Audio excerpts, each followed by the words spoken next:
मैं आत्मा हूँ, तो मुझे यह सब क्यों जानना पड़ रहा है? आत्मा का इससे क्या लेना-देना? फिर भी मैं क्यों उत्सुक हूँ? क्यों उस ओर खींचा चला जाता हूँ? आखिर ये लालसा का कारण क्या है? क्यों भागता रहता हूँ, कभी धन के पीछे, कभी रिश्तेदारों के पीछे? दुःख से भागता हूँ, सुख की तलाश में।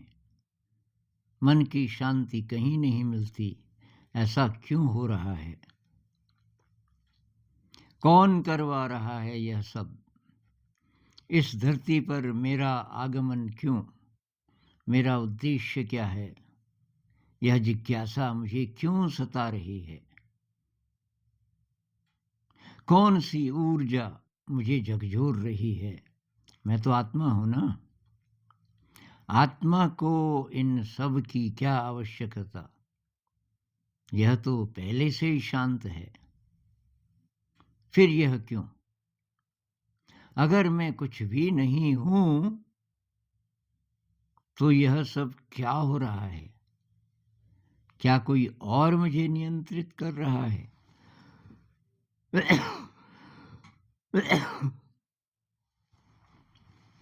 बहुत अच्छा लिखा है।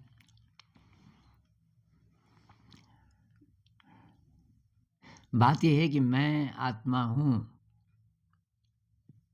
ये तो मान लिया ना आपने। अब इसका एक्सपीरियंस अगर थोड़ा बहुत हो जाए, आत्मा का मतलब फिलहाल हम ये मान लें कि मैं शरीर और मन के पार भी हूँ। मेरा जो अस्तित्व है वो केवल इतने तक सीमित नहीं है, क्योंकि अगर शरीर तक ही सीमित है तो शरीर तो मर जाएगा। तो ये कौन करवा रहा है? कौन मुझे अ, भगा रहा है धन के पीछे, इसके पीछे, उसके पीछे? तो भई ये आत्मा नहीं है, आप ठीक बोल रहे हो। आत्मा तो पहले से शांत है, अनंत है, सर्वशक्तिमान है, उसको क्या ज़रूरत है? ये है अहंकार। इसी को तो बोलते हैं ना अध्यात्म में कि ये अज्ञानता है। हमने इंद्रिय जगत को ही सब कुछ मान लिया और हमने अपने शरीर को ही सब कुछ मान लिया और शरीर को और मन को।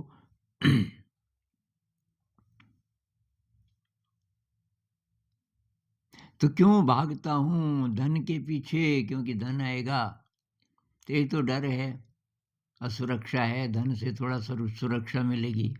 दूसरा, धन से सम्मान मिलेगा, कुछ ना कुछ मिलेगा ही, क्योंकि गरीबी है।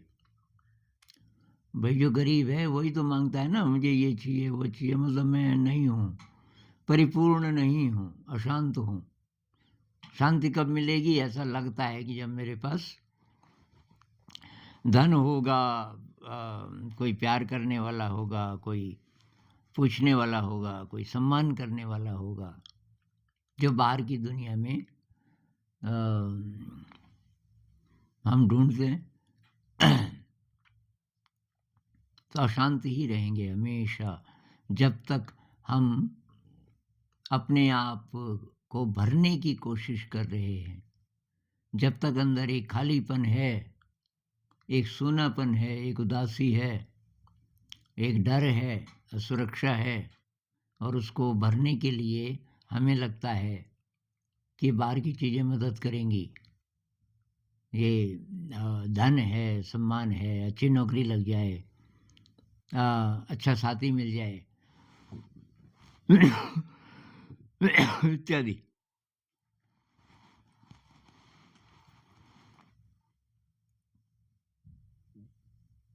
तो भई इसका तो तरीका वही है, ये बहुत सारे वीडियोज़ में यही थीम आ चुका है कि हमको अपनी शक्ति ढूँढनी पड़ेगी, अपनी शक्ति से खूबसूरती ढूँढनी पड़ेगी, अपनी शक्ति से हम कुछ क्रिएट कर सकें। तो उसके लिए सबसे पहला स्टेप है मेडिटेशन। ये ध्यान करो, और ध्यान से क्या होगा, एक तो आपको झलक मिलेगी, शरीर और मन के पार की थोड़ी-थोड़ी झलक मिलेगी। ध्यान में बहुत बार मिलती है बहुत लोगों को, लेकिन उन्हें ख्याल नहीं आता। बीच-बीच में ऐसे पल आते होंगे सभी को मेरे ख्याल से, कि कुछ कुछ नहीं बचा, सब खत्म हो गया। न शरीर की अनुभूति है, न मन है, कुछ नहीं है, कुछ पलों के लिए। वो वो स्टेट है जब आप न मन है और न शरीर है, आप दोनों के पार पहुँच गए कुछ पलों के लिए। वही अनुभव थोड़ा और लंबा हो जाए तो उसको समाधि कह सकते हैं, 1 मिनट का हो जाए मान लीजिए। तो एक तो वो तरीका है भई, और दूसरा है क्रिएटिविटी। कुछ जब आप क्रिएट करते हो अपनी शक्ति से, तो आप जब क्रिएट करते हो, इसलिए नहीं कि इससे तब तारीफ़ मिलेगी, दुनिया को एक तरफ रख दो, उस समय ऐसा हो जाएगा दुनिया को आप भूल जाओगे। जेन्युइन क्रिएटिविटी में और कोई नहीं होता, आप हैं और जो कर रहे हैं वो चीज़ है। और ऐसी क्रिएटिविटी में आप इसके पार जा सकते हैं, शरीर और मन के। यूँ कह सकते हैं हम कि आप आत्मा के अब ज़रा पास चले गए। प्रेम में ऐसा होता है, सेवा में ऐसा होता है, निस्वार्थ सेवा में। आपको कुछ नहीं चाहिए, वाह-वाह नहीं चाहिए, थैंक यू नहीं चाहिए, बस आपने सेवा की। किसी कोई ज़रूरतमंद था, उसकी सेवा कर दी। कोई बीमार था, आप उसके लिए दवाई ले आए, बस आपको खुशी मिली। तो मेरे ख्याल से ये करना पड़ेगा। अब हम मान लेंगे कि जी मैं आत्मा हूँ और तब मैं दुखी क्यों हूँ, और दुःख का हम इलाज कर ही नहीं रहे। बुद्ध कहते हैं ना जीवन दुःख है, बुद्ध की अप्रोच मुझे बहुत बढ़िया लगती है, कोई फ़िलॉसफ़ी नहीं। बुद्ध कभी नहीं बोलते कि आप आत्मा हो। बुद्ध कहते हैं कि तुम जो हो वहाँ से शुरू करो। तुम्हारा जीवन का अनुभव क्या है? दुःख है। अब अभी तुम बोलोगे मुझे तो जी कोई दुःख नहीं, बहुत बढ़िया नौकरी है, बहुत बढ़िया शादी है, मेरा पति है, पत्नी है, मुझे प्यार करता है और बच्चे बहुत बढ़िया स्कूलों में पढ़ रहे हैं, सब ठीक-ठाक है। भई अभी ठीक-ठाक है ना, कल के दिन कुछ एक्सीडेंट हो जाए, मान लीजिए आप मर जाएँ, बच्चों को कुछ हो जाए, भूकंप आ जाए, आपने जो बहुत बढ़िया मकान बनाया है एक्सपेंसिव, ध्वस्त हो जाए। 2002 में आया था ना भूकंप, ये मेरे ख्याल से गुजरात गुजरात में, मैं उधर ही था केरल में। तो एक लड़का बता रहा था केरल का, मतलब वो अभी तक उसको उसका शरीर काँपने लगता था, एक भय उसके अंदर घुस गया था। 3 महीने हो गए थे, तो 3 महीने पहले तक वो अहमदाबाद में किसी संगीत के टीचर से तबला सीख रहा था, और वो इमारत ज़रा ज़्यादा ऊँची थी, 4-5 मंजिल होगी शायद। तो पता नहीं 3rd फ्लोर पे, 4th फ्लोर पे तो कि मैं सुबह-सुबह चाय पीने जाता था बाहर। वो ज़रा देर में उठते थे गुरुजी लोग, और ये भी वहीं रहता था, या तो पेइंग पेइंग गेस्ट होगा शायद। तो बाहर की मैदान था, चारों तरफ मतलब मकान, और बीच में मैदान, मैदान क्रॉस करके तब वो दुकान आती थी। ये जैसे ही मैदान में पहुँचा भूकंप आया, और उसने अचानक पीछे देखा और वहाँ बिल्डिंग थी ही नहीं, जहाँ गुरुजी के परिवार और ये रहता था, फ्लैट नीचे, खत्म सब, क्षण भर में, 1 मिनट भी नहीं। वो भूकंप तो कुछ ही सेकंड्स का था, मेरे ख्याल से मिनट का भी नहीं था। तो कब क्या हो जाए, ये डर बहुत गहरे में तो रहता ही है ना। कुछ दिन पहले एक साहब मेरे पास आए कि एक अज्ञात डर है, मैं ठीक-ठाक हूँ, समृद्ध हूँ, मेरे पास पैसा भी है। ये डर है कहीं ये छिन ना जाए। भाई छिन सकता है, पैसा तो छिन ही सकता है ना, ऐसी दौलत चाहिए कि जिसको कोई छीन न सके। वो दौलत बाहर से नहीं आएगी, वो तो आपके अंदर की होगी। मार सके न कोई चोर न लेवे, दिन दिन बढ़त सवायो। ऐसा धन चाहिए जो रोज रोज बढ़े ही बढ़ता ही रहे, जिसको कोई चोर चुरा नहीं सकता। तो वो धन भाई आपकी क्वालिटी है। तो फिलहाल ये आत्मा वगैरह वगैरह ये जरा भारी भारी शब्द हैं। अब कोई बड़ी अनुभूति की तलाश में भी रहना बेकार है। छोटे छोटे जो एक्सपीरियंसेस है ना, जब अपनी शक्ति से आपके अंदर से कोई लहर आई और उसके कारण आपने कुछ किया और उससे आपको संतुष्टि मिली, जैसे सेवा कर दी, जैसे प्रेम में होता है, जैसे क्रिएटिविटी में होता है, अ, उसका अनुभव लें। तो उसके लिए भाई मेडिटेशन तो फाउंडेशन है। मेरे ख्याल से पुराने ज़माने में अ, ऐसा समझ रहा होगा कि ये तो बेसिक मतलब ध्यान तो, और अब फिर होने वाला है। एक वीडियो में देख रहा था किसी साइंटिस्ट का, वो कह रहा है कि अभी बहुत जल्दी 5-7 सालों में ऐसी स्थिति आ जाएगी कि कोई ऐसा इंसान आपको टकर जाए जो ध्यान नहीं करता, तो उसको सब बहुत अजीब नज़र से देखेंगे, कहाँ से पकड़ के लाए इसको जंगल से, ध्यान ही नहीं करता ये तो। जैसे कि कोई ऐसा इंसान हो जो बोले कि भाई मैं न तो नहाता, न मुँह धोता, न मैं दाँत साफ करता, कई साल हो गए। तो आप बोलोगे यार ये कैसा आदमी है? तो बहुत ज़रूरी है भई। तो ये जो जितने भी आपके सवाल हैं ना, उत्तर है पर्सनल एक्सपीरियंस।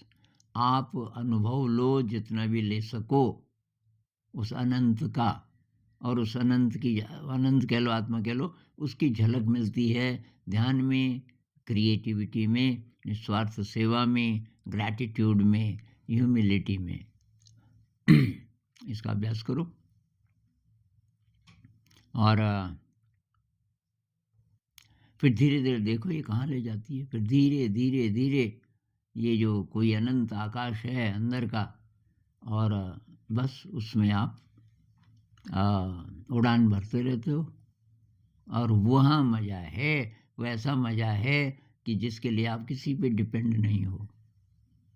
तो इसलिए मैं कहता हूँ ना कि साइकोलॉजिकली फ्री हो जाओ संसार से।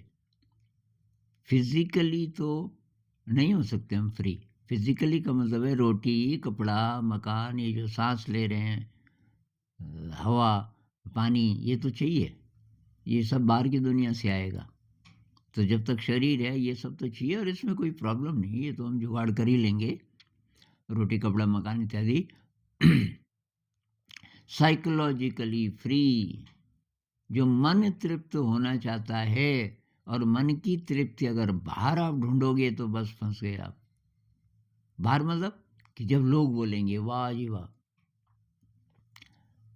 ये आदमी मतलब कितना रईस है। बेटी की शादी में देखो करोड़ों खर्च कर दिया। मकान देखो कितना शानदार है।